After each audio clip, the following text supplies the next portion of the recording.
Bir intervyuda Bill Gatesdan so'rashdi. Dunyoda sizdan ham boyroq odam bormi? Bill Gates shunday hikoya qilib berdi. Men hali boy ham, mashhur ham emas edim.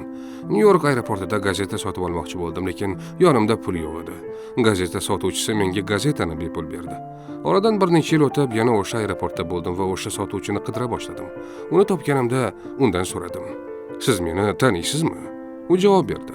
Ha, siz Bill Gatesiz. Men aytdim. Bir kuni menga gazetani bepul berganingizni eslaysizmi? Sizga minnatdorchilik bildirmoqchiman. Ayting, sizga nima kerak? Men hamma narsani bajaraman.